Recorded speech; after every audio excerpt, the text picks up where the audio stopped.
ఉన్నారు. ఆహ్, నేనైతే నీకు ఏడవకు, ఏం కాదు ఏడవకు. ఆహ్, ఏడవకు బాబాయ్ ఏడవకు. సరే మాట్లాడు బాబాయ్. అందరికి నమస్తే.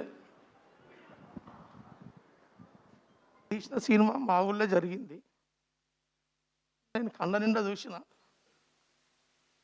దగ్గరుండి చూసిన స్టోరీ ఇది. కానీ ఇన్ని రోజులు ప్రపంచానికి తెలియదు, లోకానికి తెలియదు. ఈయన కూడా ధైర్యం చేసి తీసిన సినిమా. కానీ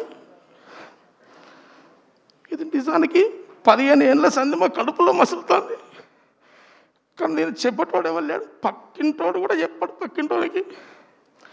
కానీ ఇటువంటి బాధ ఎవ్వరికి రావద్దు, పగునికి రావద్దు, పగుని పిల్లలకు రావద్దు నేను కోరుకుంటాను. ఈయన 2-3 సార్లు వచ్చిండు మా ఊరికి. వచ్చి ఆ కథ గురించి అడిగిండు బాబా. అడిగితే ఎప్పుడు చెప్పలే పాపం. ఎండల మా సీన్ గాని సాహిత్యగాడు ఈయన నేను కొంచెం చెప్పిన.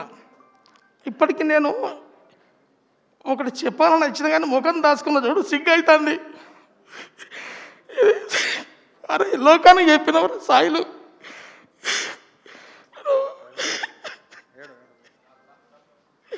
లోకానికి చెప్పినవారు అన్న. లోకం అందరికి తెలియలేదు అసలు. ఇక్కడ ఏం మాట్లాడాలో కూడా నాకు తెలుస్తలేదు. ఇంత అన్న